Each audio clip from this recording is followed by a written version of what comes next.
일주일에 교회에 한 번 나오는 것은 그리 어렵지 않습니다. 그러나 진정한 그리스도인으로 살아가는 것은 쉬운 일이 아닙니다. 왜냐하면 우리가 서 있는 자리가 영적인 전쟁터이기 때문입니다. 사단은 우리를 무너뜨리려고 지금도 끊임없이 공격하고 있습니다. 마음을 공격하는 거죠. 그래서 신앙생활을 하는데 마음이 불안하고 늘 요동하고 복잡하고 부글부글하고 혼란스러운 상태로 사는 사람이 많습니다. 왜 주님이 승리하셨는데 우리는 기쁘지 않을까요? 왜 주님이 승리하셨는데 우리의 마음에는 고요와 평안이 없고 늘 난장판과 같을까요? 이유는 영적으로 패배해서 우리의 마음이 사단에게 점령당했기 때문입니다. 우리가 영적으로 패배하면 나타나는 현상이 있습니다. 말씀과 삶의 괴리를 느껴요. 내가 말씀 읽어도 안 되더라. 내가 믿는다고 해도 안 되더라. 그래서 하나님 말씀을 붙잡을 수가 없어요. 그러다 보니까 점점 말씀에 영향을 받지 못하게 돼요. 그러면 신앙이 어떻게 되겠어요? 몸이 건조해집니다. 그리고 아주 무기력해져요. 여러분, 우리가 그리스도인답게 살려면 무장한 군인처럼 살아야 됩니다. 그래서 일상에서 벌어지는 영적인 싸움에서 이겨야 합니다. 그래야 사명의 자리에 설 수 있고요. 그래야 하나님 말씀 읽으면 그것이 우리의 마음에 힘으로 다가오게 됩니다. 그런데 우리가 영적 전쟁과 관련해서 꼭 기억해야 할 중요한 사실이 하나가 있어요. 그게 뭐냐면 여러분, 우리가 영적 전쟁을 해서 이겼다고 차지한 공간이 계속 확보되는 건 아니에요. 내가 차지한 공간을 유지하려고 하면 뭐가 있어야 돼요? 계속 힘이 있어야 됩니다. 차지해도 힘이 떨어지면 다시 공간 내주게 되어 있습니다. 그래서 영적 전쟁은 밀기도 하고 밀리기도 하는 거예요. 중요한 것은 우리가 얼마나 무장 상태를 잘 유지하느냐, 이게 관건이 되는 거죠. 여러분, 복음 집회 때 열심히 기도하고 무장해서 사랑하는 사람을 건지기 위해서 어느 정도 우리가 공간을 확보를 했을 거예요. 그럼 그 공간은 그냥 머뭅니까? 여러분, 힘을 잃어버리면 그 공간 금방 잃어버립니다. 없어져요. 금방 뺏기는 거예요. 그래서 우리가 영적으로 꾸준하게 무장하는 것이 얼마나 중요한가를 생각하게 하는 것이죠. 여러분, 영적인 힘은 꾸준하게 유지가 되어야 합니다. 들쭉날쭉한다면 이번 한 주 다시 한번 여러분의 영적인 힘을 좀 꾸준하게 유지할 수 있는 자리로 돌아가게 되시기를 바랍니다. 자, 설교 제목 읽어보겠습니다. 시작. 네, 다시 한번 더 읽어볼까요? 시작. 예. 어제부터 제가 오늘 2부에 사무실에 있기 때문에 설교를 짧게 해야겠다 굉장히 다짐을 하고 설교 원고도 한 장 적게 적었어요. 설교가 더 길었어요. 2부는 좀 짧게 하도록 노력하겠습니다. 예. 여러분, 교회에 대한 오해가 참 많고 또 교회에 대해서 잘못된 그림을 가진 사람도 많습니다. 교회에 대한 잘못된 그림이 참 많아요. 대표적으로 두 가지만 제가 말씀드리면, 첫 번째 잘못된 그림은 교회가 필요 없다는 거예요. 그거 교회가 왜 필요하냐? 너 혼자 다 할 수 있다. 두 번째는 교회는 일주일에 한 번 나가서 설교만 들으면 된다. 나머지 내가 알아서 하면 된다. 라는 그림인데 아주 잘못된 그림입니다. 이것은 마치 가정이 왜 필요하냐? 태어나면 지가 알아서 하면 되지. 라고 하는 것이나, 난 가정은 필요하지만 가족관계는 필요 없다. 그냥 하숙집처럼 먹고 자고 하는 일만 하고 그 다음에는 각자 알아서 하면 된다고 하는 것하고 똑같은 거예요. 여러분, 우리가 인생을 살아가는데 중요한 가치 어디서 다 배웁니까? 전부 가정에서 배웁니다. 어린 시절에 가정에서 배운 게 제일 힘이 세요. 자고 나서 이불 개는 거, 뭐 청소하는 거 어디서 배웠어요? 다 가정에서 배웠잖아요. 평생 안 잊어먹습니다. 그러니까 신앙생활을, 여러분, 내가 태어났어요. 어떻게 살아야 되는지 누가 가르쳐 줍니까? 그것이 영적인 가정인 교회가 가르쳐 준다는 거예요. 그래서 가정과 교회가 있어야 건강한 인격자가 되고 건강한 신앙인이 되는 것입니다. 여러분 생각해 보십시오. 태어났는데 가정이 없다. 이 사람이 건강하게 자랄 수 있겠습니까? 영적으로 태어났지만 교회가 없다. 여러분 이 사람이 건강하게 자랄 확률은 굉장히 희박하다고 봐야 돼요. 기억하십시오. 교회는 필요 없는 것이 아니에요. 교회는 절대적으로 필요한 것입니다. 교회는 다니는 것이 아니에요. 내가 교회여야 하는 것입니다. 내가 지체가 되는 거예요. 내가 한 몸이 되는 거죠. 다니니까 자꾸 이제 비난하고 비판하지만요. 한 몸 되어 살면 그거를 개선하려고 하지 손가락질 하지 않습니다. 내가 교회에 속해야 됩니다. 반드시 지체와 관계를 맺어야 됩니다. 연결돼야 됩니다. 더불어 살아가야 합니다. 이것이 바른 신앙생활이에요. 오늘은 두 가지 말씀드리겠습니다. 누가 교회인가? 두 번째, 그럼 교회의 모습은 어떠해야 하는가 하는 것은 오늘 본문 말씀을 중심으로 상고하도록 하겠습니다. 자, 먼저 누가 교회인가? 교회만 다니면 다 교회인가? 그렇지 않습니다. 교회 안에 불신자가 많습니다. 신앙 없이 교회 다니는 사람 적지 않습니다. 그 사람은 교회가 아니에요. 구도자입니다. 누가 교회인가? 이걸 규정해야 됩니다. 이걸 규정하지 않으면 교회가 결국 이상해질 수밖에 없어요. 여러분 교회인 사람과 교회 아닌 사람을 섞어놓고 하면 교회다운 교회가 되는 게 불가능해집니다. 누가 교회인가? 사도행전 2장 37절 38절 보겠습니다. 시작. 그들이 이 말을 듣고 마음에 찔려 베드로와 각 다른 사도들에게 물어 이르되 형제들아 우리가 어찌할까 하거늘 베드로가 이르되 너희가 회개하여 각각 예수 그리스도의 이름으로 침례를 받고 죄사함을 받으라. 그리하면 성령의 선물을 받으리니. 여러분 누가 교회인지를 규정하는 것은 굉장히 중요합니다. 예루살렘 교회 어떻게 시작됐는가? 오순절 성령의 충만을 입은 베드로의 설교를 통해 회심한 사람들로 시작이 됐어요. 교회는 어떤 것인가? 분명한 회심의 흔적이 있는 사람들의 모임이에요. 세상에서 확실하게 불러냄을 받은 사람의 모임이 교회입니다. 회심하지 않은 사람은 교회가 아니에요. 회심하지 않는 사람은 구도자입니다. 섞으면 안 돼요. 구분해야 됩니다. 그래야 교회다워질 수 있는 거죠. 자, 회심했다는 게 어떤 의미인가? 지난주 말씀드렸지만 간단하게 좀 정리하겠습니다. 여러분 베드로의 설교를 들은 사람은 마음이 굉장히 찔림을 받았어요. 베드로의 설교의 요지는 이거예요. 오늘 너희가 보고 있는 이 신기한 일은, 이 놀라운 일은 800년 전에 예언했던 선지자 요엘의 예언 성취다. 그리고 누구든지 주의 이름을 부르면 구원받는데 그 주가 누구냐면 예수님이다. 이렇게 얘기합니다. 22절, 23절, 24절. 예수 그리스도의 생애, 예수 그리스도의 십자가, 예수 그리스도의 부활. 그리고 부활이 너무 중요하니까 26절부터 35절까지 부활에 대해서 이것이 그냥 우연히 일어난 일이 아니라 다윗의 예언의 성취라고 길게 설명을 하죠. 그리고 이렇게 설교의 결론을 맺습니다. 36절 보겠습니다. 시작. 그런즉 이스라엘 온 집은 확실히 알지니 너희가 십자가에 못 박은 이 예수를 하나님이 주와 그리스도가 되게 하셨느니라 하니라. 예, 여기서 중요한 말은요, 베드로가 이렇게 말합니다. 너희가 십자가에 못 박았다 이렇게 말하는 거예요. 베드로는 예수님을 죽인 사람을 빌라도라고 말하질 않아요. 빌라도가 시켜서 따라했던 로마의 군병이라고도 말하지 않습니다. 그리고 이 모든 일을 배후에서 사주했던 유대 종교 지도자도 아니고 바로 너희가 십자가에 못 박아 죽였다 이렇게 얘기합니다. 여러분 베드로는 그 현장에 있었던 사람이기 때문에 베드로의 설교를 듣는 청중이 예수님을 십자가에 못 박지 않았다는 건 잘 알아요. 근데 왜 베드로는 너희가 예수님을 십자가에 못 박았다고 얘기하는 걸까요? 본인도 알고 있는데. 여러분 예수님이 왜 십자가 달리셨어요?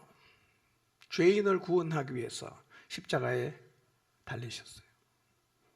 근데 그 앞에 베드로의 설교를 듣는 모든 청중은 다 뭐예요? 죄인이죠. 예수님은 죽기 위해서 오셨어요. 죄인을 위해서 죽기 위해서 오셨습니다. 그래서 그분은 로마의 군병이 죽은 게 아니라 사실은 죄인인 우리가 죽인 거예요. 너희가 죽였다. 오늘 제가 여러분에게 말씀드리면 우리가 죽였다 이렇게 말씀드릴 수가 있어요. 정확한 사실입니다. 우리가 죽인 거예요. 이게 마음에 와닿지 않으면 이게 이해가 안 되면, 이게 받아들이지 않으면 안 믿는 겁니다. 안 믿는 거예요. 우리의 죄가 뭡니까? 우리가 무슨 죄를 그렇게 많이 지었어요? 여러분, 죄는요, 창조주 하나님을 거부한 거죠. 하나님은 인간을 만들 때 인간이 어떻게 살아야 되는지 질서를 다 갖고 계셨어요. 근데 인간이 하나님을 떠났잖아요? 하나님 질서 거부합니다. 그리고 자기가 자기 인생의 질서를 정했어요. 그리고 그 질서를 따라 살아갔어요. 이게 뭐냐? 죄라는 거예요. 죄는 하나님의 질서를 거부하고 자기 인생의 질서를 자기가 만든 게 죄란 말이에요. 그래서 그런 사람이 다 죄인이고 그 사람 때문에 예수님 십자가에서 죽으셨어요. 여러분, 핸드폰을 만든 사람이 있죠? 핸드폰을 만든 사람은 핸드폰이 작동하는 질서를 정해뒀어요. 그리고 핸드폰은 이 질서를 따라야만 핸드폰의 역할을 제대로 할 수 있어요. 그런데 핸드폰이 만든 사람이 정해놓은 질서를 거부하고 자기 마음대로 작동하기를 시작하면 우리는 그 상태를 뭐라고 말합니까? 고장났다 그러는 거예요.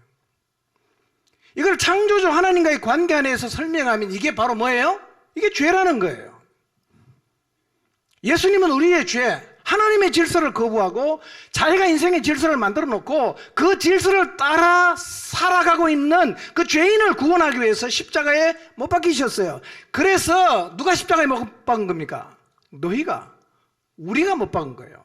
내 인생의 질서를 스스로 정하고 살아간 나를 구원하기 위해서 그분이 십자가에 죽었기 때문에 예수님을 십자가에 못 박은 사람은 로마 군병이 아니라 바로 우리라는 거예요. 여러분, 핸드폰은 반드시 만든 사람의 질서를 따라 작동해야 합니다. 그래야 쓸모가 생기는 거죠.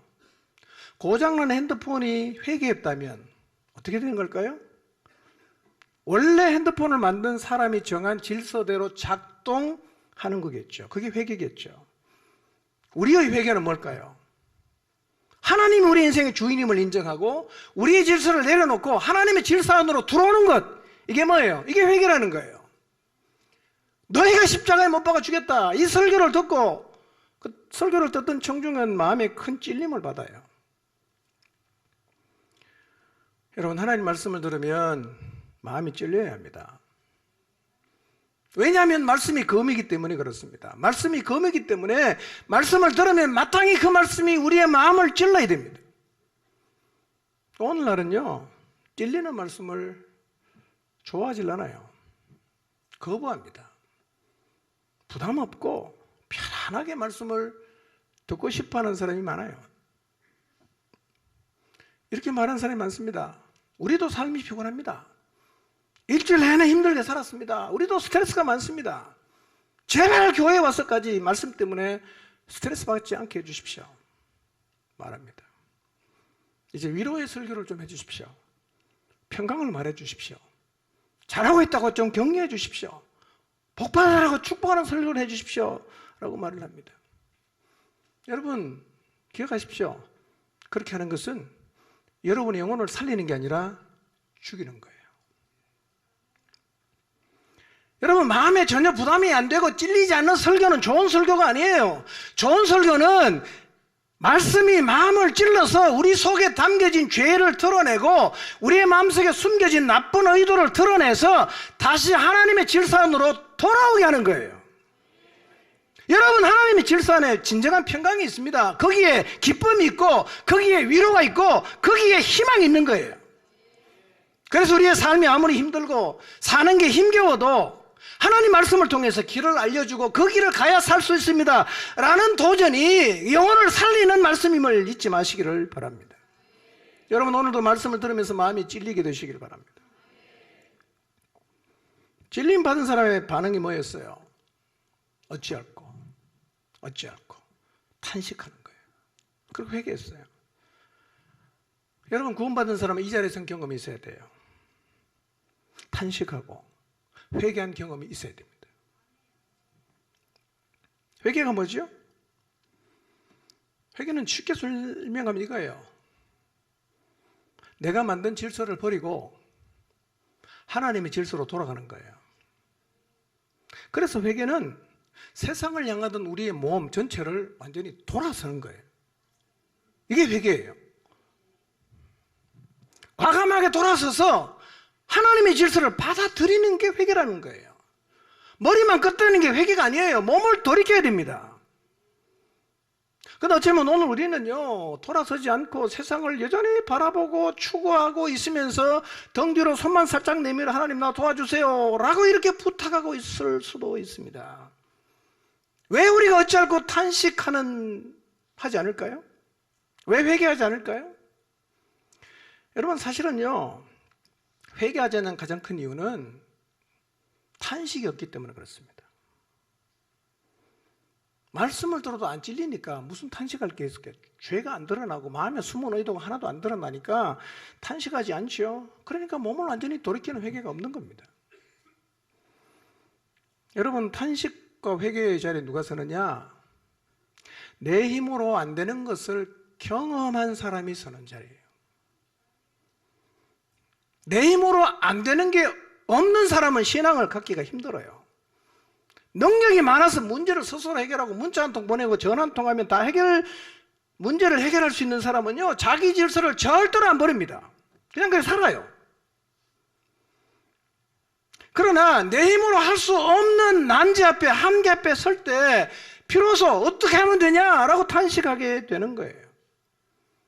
죄를 이기지 못하고 욕망을 어찌하지 못하고 노력하고 알지만 살아낼 수 없고 고칠 수 없는 병에 들고 경제적으로 파산하고 깨진 관계를 풀어야 되는데 풀 수 있는 방법을 알 수 없고 이런 사람이 어찌할꼬 탄식하게 되는 거예요. 그리고 그때 비로소 생각합니다. 내가 옳다고 믿었던 내가 만든 이 질서가 옳지 않구나, 옳지 않을 수 있겠구나. 그리고 진실로 회개하고 자기 질서를 내버리고 하나님의 질서를 받아들이는 일들이 일어나게 되는 거예요. 여러분, 내 힘으로 할 수 없는 자리에 서는 게 그런 의미에서는 축복입니다. 내 힘으로 할 수 없는 자리에 서야 내가 만든 질서가 옳지 않다는 걸 깨닫게 되거든요. 그때 비로소 탄식하고 그때 비로소 회개하게 되는 거예요. 저는 우리 모두가 이 자리에 서게 되기를 바랍니다. 아직 이 자리에 한 번도 서본 적이 없다면 꼭 이 자리에 서게 되시기를 바랍니다. 여러분, 예수님을 믿는다고 말하지만 자신의 무능함과 함께 탄식하고 몸을 돌이키는 진정한 회개의 자리에 선 적이 한 번도 없다면 다시 한번 돌아보시길 바랍니다. 이 자리에 서보지 않은 사람은 변화된 삶을 살 수가 없습니다. 왜냐하면 이 자리에 서지 않은 사람은 계속 자기 질서를 따라 살 거기 때문입니다. 뭐가 변합니까? 내 질서를 버리고 하나님의 질서를 받아들이고 그 질서를 따라 살기 때문에 생긴 게 변화 아닙니까? 근데 회개하는 사람은 자기 질서대로 살기 때문에 변하잖아요. 자기가 만든 질서를 따라 계속 살면 어떻게 될까요? 결국 낭떠러지에 떨어집니다. 완전한 절망의 자리, 영원한 멸망의 자리에 이르게 됩니다. 여러분, 돌이키고 회개하시기를 바랍니다. 회개를 우습게 생각하지 마십시오. 회개는 그냥 교회 오면 한 번씩 지나가는 요식 행위가 아니에요.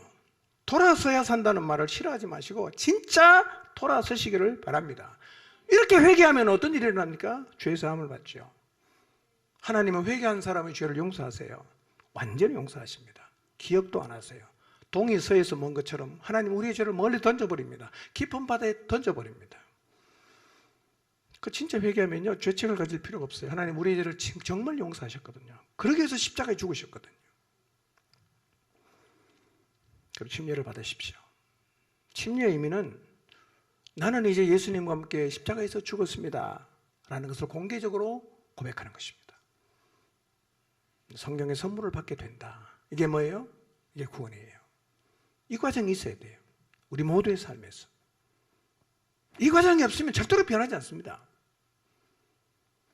39절 40절 보겠습니다.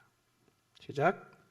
이 약속은 너희와 너희 자녀와 모든 먼데 사람 곧 주 우리 하나님이 얼마든지 부르시는 자들에게 하신 것이라 하고 또 여러 말로 확증하며 권하여 이르되 너희가 이 패역한 세대에서 구원을 받으라 하니.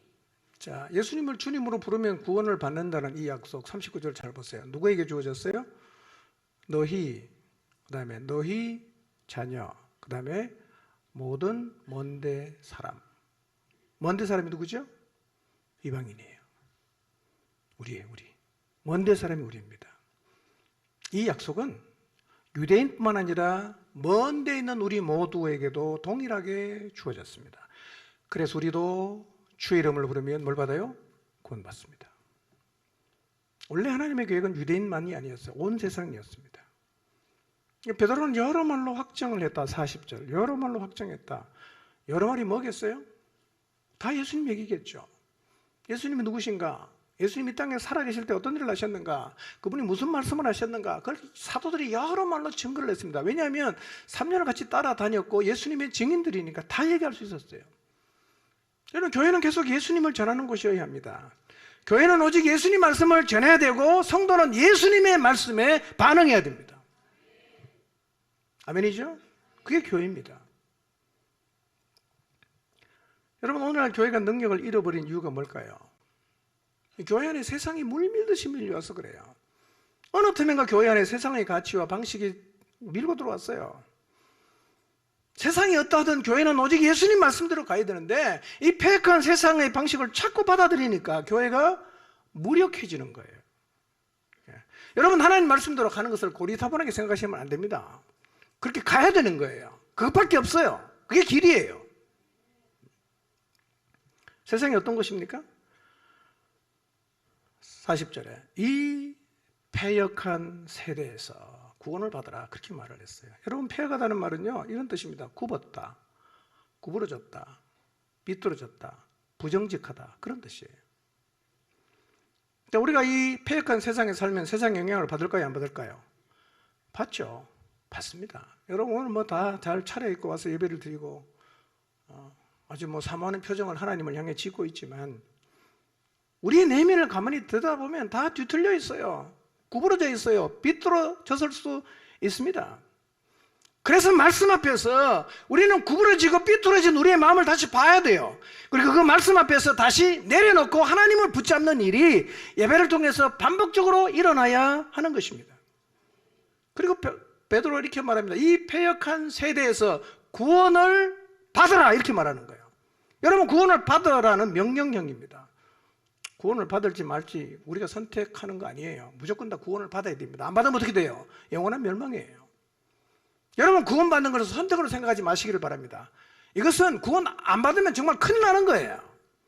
여러분, 불난 집에 불이 나서 그냥 집이 다 타서 지금 그냥 있는데, 타고 있는데 그것을 안 나오면 어떻게 돼요? 그 나가고 안 나가고 선택입니까? 살려면 무조건 나가야죠. 무조건 나가야죠. 구원은 선택이 아닙니다. 구원은 명령이에요. 여러분 모두 구원 받으시길 바랍니다. 자, 2장 41절입니다. 시작. 그 말을 받은 사람들은 침례를 받으며 신도의 수가 3,000이나 더하더라. 자, 베드로가 전한 말씀을 받은 사람이 뭘 받았죠?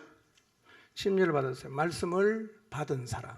받았다는 말은 이런 뜻입니다. 환영한다, 기뻐한다. 여러분, 말씀을 들으면 환영하시길 바랍니다.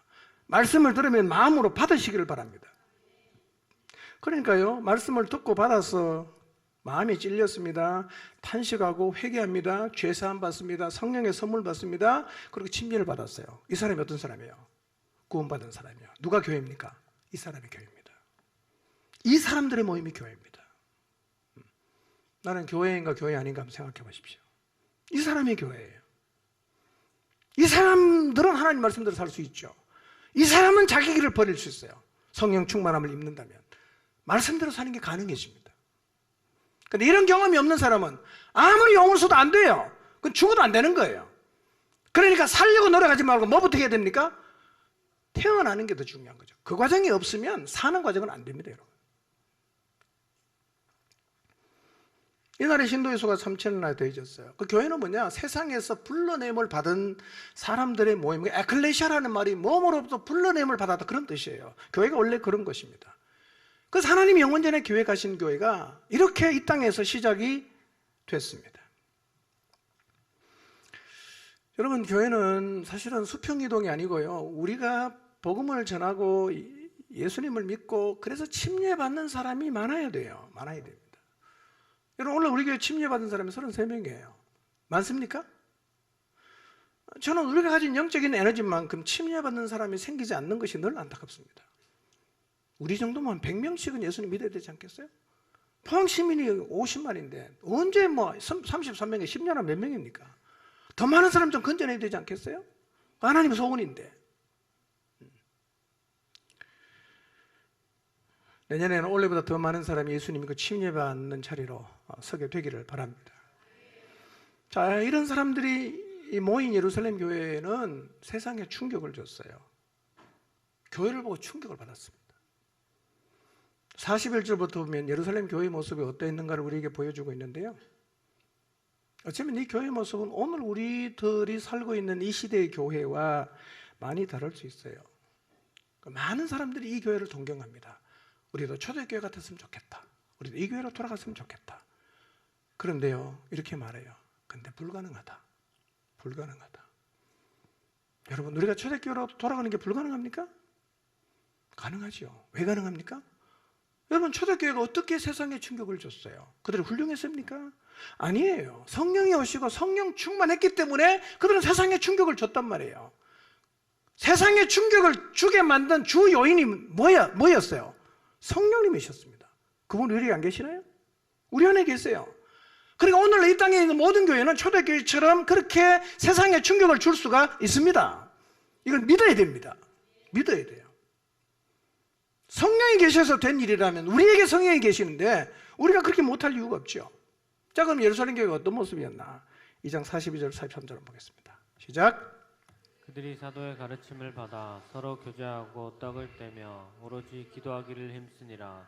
사람마다 두려워하는데 사도들로 말미암아 기사와 표적이 많이 나타나니. 예. 자, 첫 번째 예루살렘 교회는 어떤 공동체였냐? 가르치는 공동체였습니다. 뭘 가르쳤죠? 뭘 가르쳤을까요? 잘 몰라요. 그냥 가르쳤다는 얘기만 하고 뭘 가르치는지 얘기를 안 해요. 그러나 베드로의 설교를 보면 베드로가 설교할 때 요엘을 인용하고 그 다음에 시편을 인용하지 않습니까?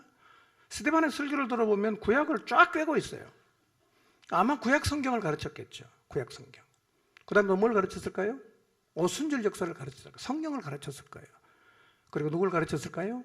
예수님을 가르쳤겠죠. 삼위 하나님을 가르쳤어요. 여러분, 당시에는 문맹이 많았어요. 책이 없습니다. 여러분, 이렇게 66권을 한 권의 책으로 들고 다니는 나라가 많지 않습니다, 여러분. 여러분은 이 성경을 갖고 있다는 게 얼마나 축복인가를 꼭 잊지 마시고 성경을 좀 많이 읽으시기 바랍니다. 예, 아직도 성경이 없는 나라가 많아요. 우리는 뭐 성경이요, 개역 성경, 표준 세번역, 뭐 바른 성경, 그다음에 뭐 현대인의 성경, 공동 번역, 메시지 성경, 엄청나게 많죠. 세계에서 이렇게 많은 번역 성경을 갖고 있는 나라는 아마 미국이나 한국밖에 없을 거예요. 그런데 성경을 안 읽는다. 여러분, 나쁜 사람입니다. 그 당시엔 책이 없었어요. 읽을 수도 없고, 그러니까 사도들이 안 가르쳐주면 알 방법이 없습니다. 사도들은 열심히 가르쳤습니다. 그리고 그들은 배웠죠. 여러분, 누가 가르쳤어요? 사도가 가르쳤습니다.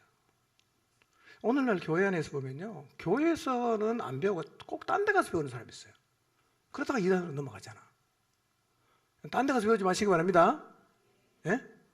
누가 딴 데 가서 배우면 저한테 빨리 신고하시기 바랍니다.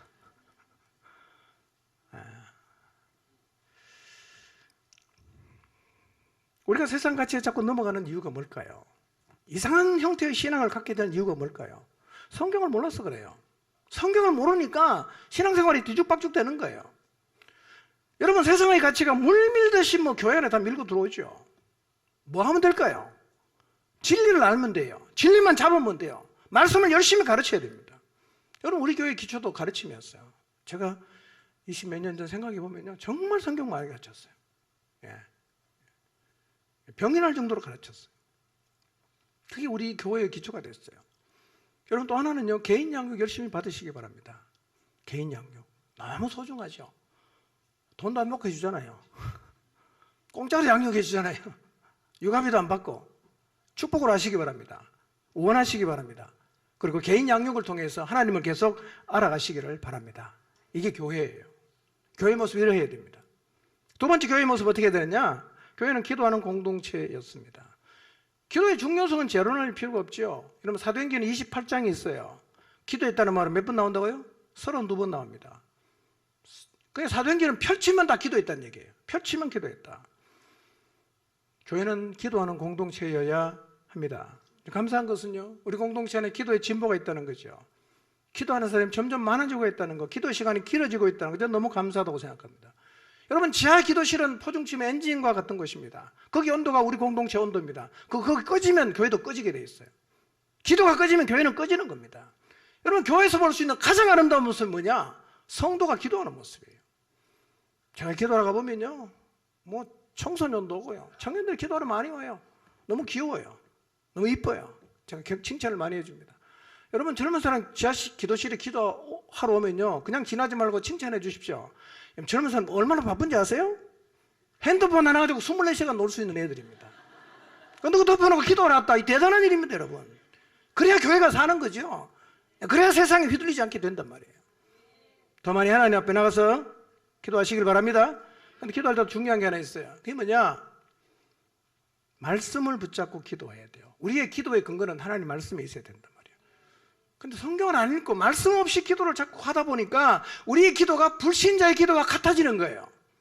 구하는 게 그냥 세상 사람이 구하는 그것만 계속 기도하는데요. 여러분, 기도하기 전에 뭐부터 해야 되냐? 성경 읽어야 됩니다. 말씀을 마음에 담고 그 말씀을 붙잡고 기도하면 그 기도가 반드시 응답된다는 사실을 믿으시기 바랍니다. 자, 세 번째, 교회 공동체의 모습이 어땠는가? 예루살렘 교회는요, 사람들이 두려워하는 공동체였어요. 두려워하는 공동체.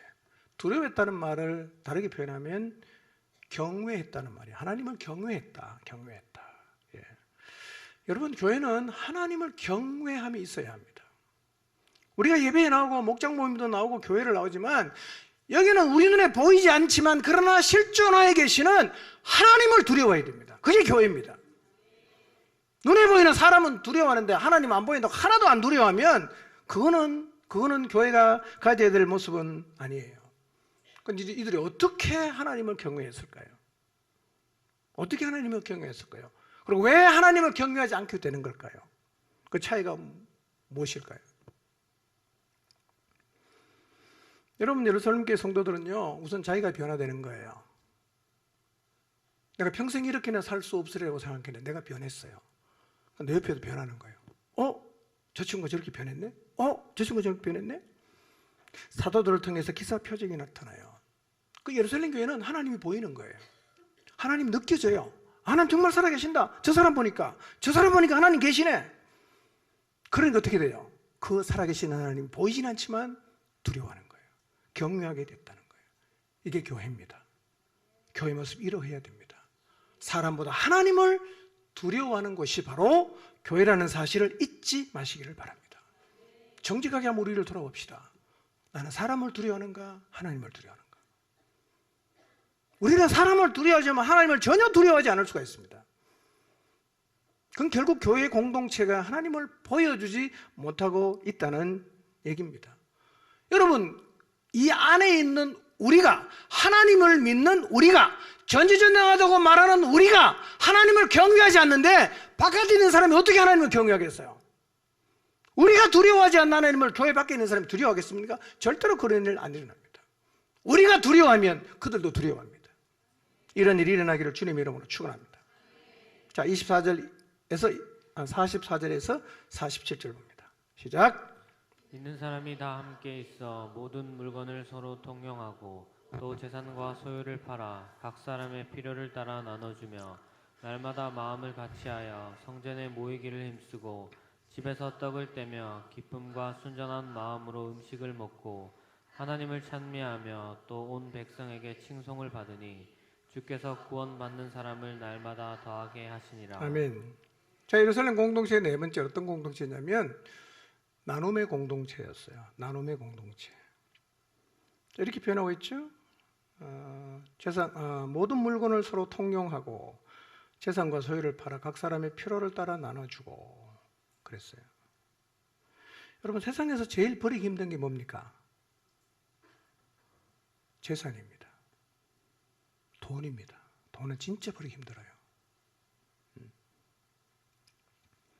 그런데 예루살렘 교회는요, 이 재산을 다 내놓고 공유하는 희한한 일이 일어났어요. 이게 원시 공산사회는 아니지만 여기서 공산주의가 나왔어요. 니꺼내 거 없이 같이 하자.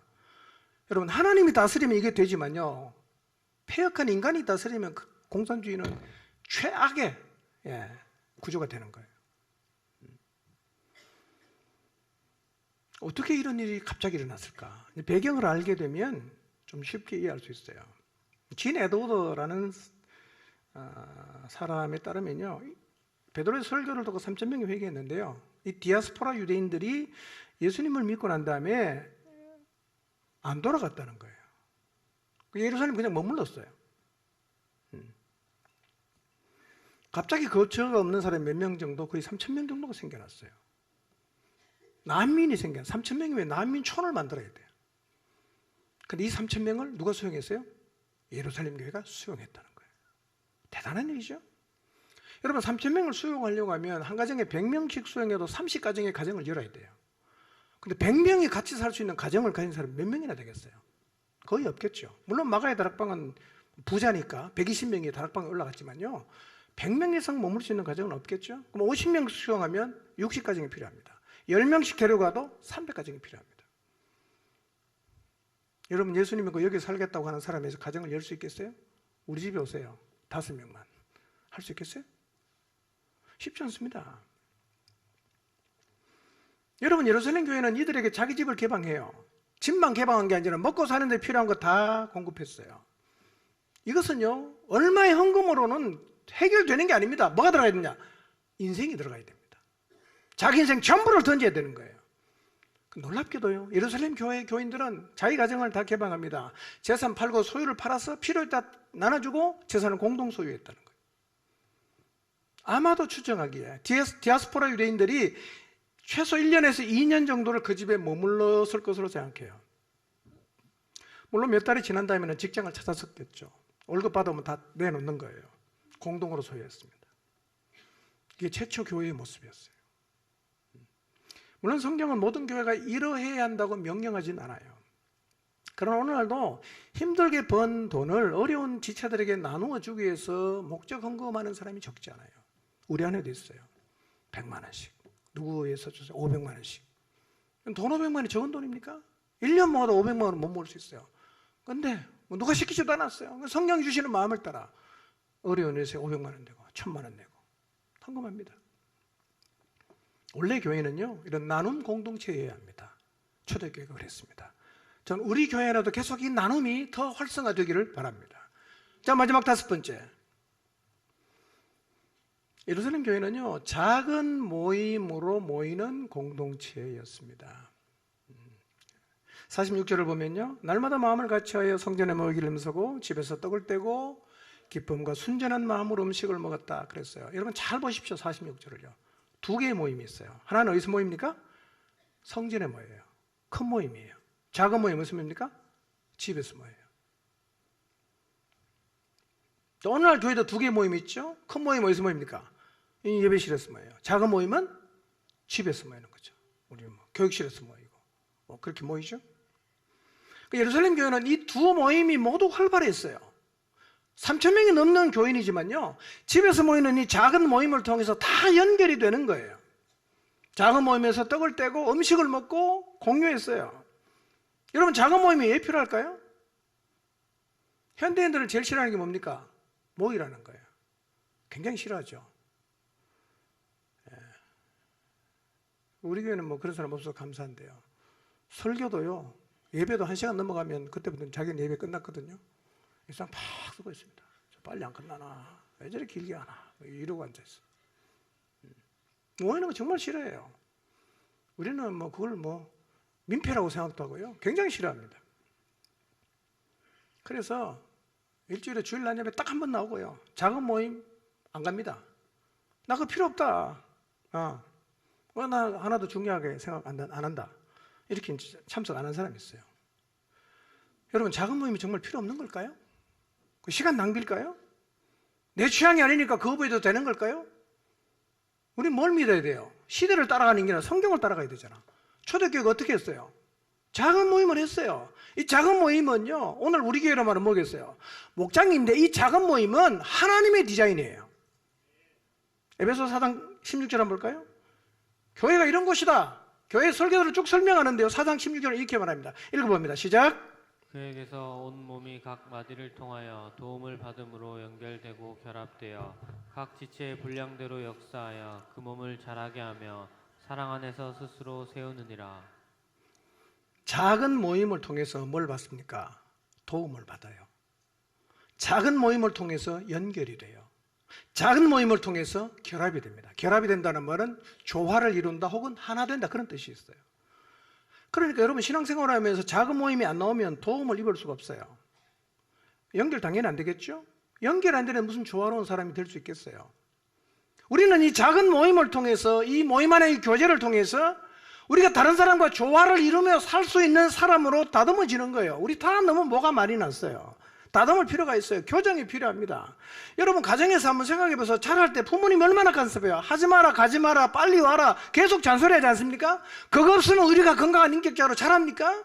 똑같습니다. 신앙도요. 그거 하면 안 된다, 그렇게 하면 안 된다, 하나님께 원하지 않는다, 누군가가 얘기를 해줘야 돼요. 아무도 얘기 안 해요. 자기 마음대로 하는 거예요.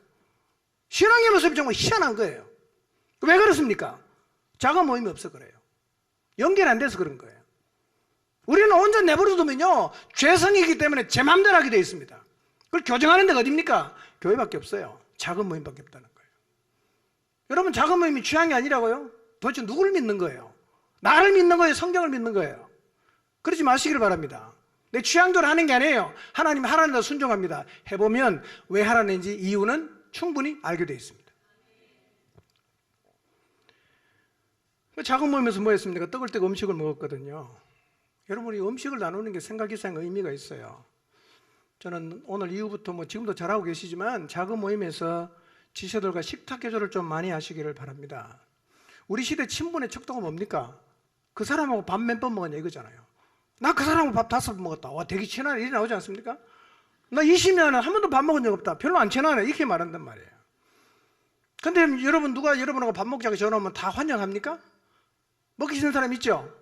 아, 저 친구 있는 게 고통스러운데 저 가야 되나 말아야 되나. 그러나 가기 싫지만 그런 사람과의 관계를 식탁 교제를 통해서 만들어가는 것이고, 그러면서 내가 문제인 줄 알았는데, 그 사람이 문제 있는 줄 알았는데 나한테도 문제가 있구나, 그거를 깨달으면서 하나 되는 조화를 이루어 가는 것입니다. 힘든 거가 도대체 나한테 왜 필요해 하나님이 두셨을까? 함께하기 싫은 그 상황에 왜 하나님은 자꾸 함께하라고 하는가? 그건 저녁에 제가 좀 간단히 말씀을 드리겠습니다. 작은 모임은요, 우리를 위해서 하나님이 준비하신 아주 소중한 모임이라는 사실을 잊지 마시기를 바랍니다. 자, 이렇게 예수님 믿고 변화된 삶을 살아내기를 시작하니까요, 세상이 충격을 받았어요. 세상이 충격을 받았어요. 여러분, 오늘날 교회가 세상에 충격을 줘야 되는데요, 노랑신문에 난리를 해서 충격을 주면 안 되고, 좋은 의미에서 충격을 줘야 돼요. 이런 거죠. 아니, 어떻게 저렇게 살 수 있나? 참 존경스럽다. 나도 저렇게 한번 살고 싶다. 나도 저 무리에 속하고 싶다. 저들이 믿는 하나님 진짜 대단한 분이다. 이런 칭송을 받았다는 거예요. 여러분, 원래 교회는요, 핍박도 받았지만 칭송도 받았어요. 오늘날 교회는 문제입니까? 핍박도 받고 욕도 얻어먹어. 핍박도 받고 칭송을 받아야 되는데 핍박받고 욕까지 얻어먹으니까 사실은 사람들이 교회를 와보지도 안 하고 거부한단 말이에요. 여러분, 교회가 왜 욕을 얻어먹을까요? 교회가 왜 세상 욕을 얻어먹을까요? 가장 큰 이유는요, 사도행전 2장의 패턴이 반복 안 되기 때문에 그렇습니다. 2장을 잘 보면 패턴이 있어요. 한 사람이 예수님을 믿는 과정이 있어요. 믿은 사람들 어떻게 사는지 과정이 있어요. 이 두 개가 연결돼서 계속 돌아가야 돼요. 그러니까 예수님 믿고 태어난 사람이 초대교회 모습대로 살고, 성령 충만한 사람이 다시 복음 전하고, 다시 예수님 믿고 회심하고, 다시 교회가 돌아가고, 이 계속 반복되어 돌아가야 교회가 건강해지는 거예요. 근데 교회가 세상에 왜 욕을 얻어먹냐? 이 패턴이 멈췄다는 거예요. 멈췄다는 의미가 뭘까요? 여러분, 이 패턴을 돌아가게 만드는 결정적인 요인이 뭐냐면 성령 충만이에요. 성령의 충만을 입으면 돌아가지만 성령 충만 안 입으면 딱 서버립니다. 안 돌아가요. 성령 충만하지 않으면 이 패턴이 안 돌아가죠. 메말라집니다. 교회가 전혀 교회답지 않은 모습을 그때부터 드러내기를 시작해요. 그 교회가 이기적이 돼요. 우리 건물은 열심히 짓고 우리를 위해서는 빚도 내고 우리끼리는 너무 잘 지내지만 세상을 향해서는 너무 인색하고 냉담하게 되는 거예요. 그러니까 욕을 얻어먹죠. 여러분, 핍박과 칭송은 공존했지만 우리는 핍박받고 욕을 얻어먹어서는 안 될 겁니다. 여러분, 교회가 세상을 향해 마음을 열고 베풀어야 됩니다. 교회는 세상 속에 존재하죠. 교회는 세상을 구원하는 방주가 아닙니까? 그래서 우리가 하나 되어 지내는 거 참 중요하지만요, 사랑으로 세상을 섬기고 이 세상을 향해서 하나님이 살아계신다는 사실을 보여줘야 되는 거죠. 우리도 세상을 섬기기 위해서 많이 노력하고 있습니다. 예.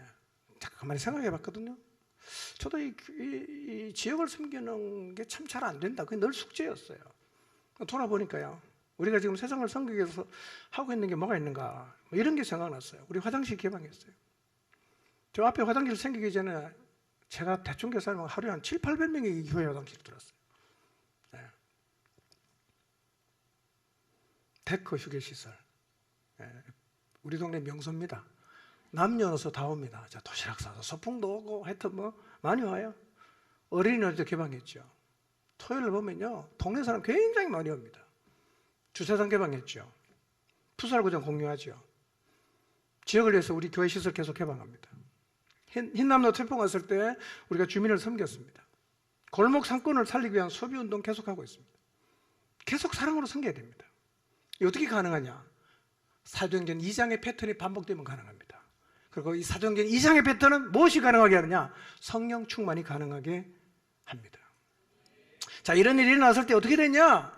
예루살렘 교회가 칭송을 받으니까 주께서 구원받는 사람을 날마다 더하게 했다, 이렇게 말씀하세요. 이 말을 오해할 수 있어요.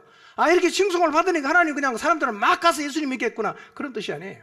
그냥 가게 한 게 아니에요. 2장의 패턴이 반복되면 뭐가 계속 반복됩니까? 복음 전파가 계속 반복되는 거예요.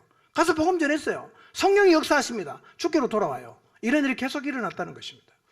여러분, 사도행전 2장을 읽으면서 이 패턴을 한번 잘 생각해 보시기를 바랍니다. 이 패턴은 우리 안에 계속 반복되어야 됩니다. 이게 교회예요. 이런 거죠. 성령 충만을 입습니다. 복음을 전합니다. 성령이 역사하십니다. 마음이 찔립니다. 죄가 드러납니다. 회개합니다. 예수님 믿습니다. 그렇게 생겨난 교회는 성경을 가르칩니다. 오로지 기도합니다. 교회 안에서 하나님을 보고 느껴서 사람들이 하나님을 두려워합니다. 재물을 나눕니다. 작은 모임을 통해서 연결되고 우리가 조화롭게 더불어 살 수 있는 존재로 만들어지는 일이 반복되어 일어나요. 이게 무한 반복되는 게 건강한 교회입니다. 이게 무한 반복되는 것이 살아있는 교회입니다. 관건은 뭘까요? 성령 충만입니다. 성령 충만하면 이 패턴이 반복이 돼요. 이 패턴이 반복이 되면 구원받는 사람은 더해집니다. 여러분, 사도행전 2장을 다시 한번 잘 읽어보시고요, 교회에서 무한 반복되어야 하는 패턴이 무엇인가를 한번 잘 살펴보시기를 바랍니다. 그리고 이 패턴이 우리 안에서 무한 반복되도록 각자가 있는 그 자리에서 성령 충만한 삶을 살아가시기를 주님의 이름으로 축원합니다. 기도하겠습니다.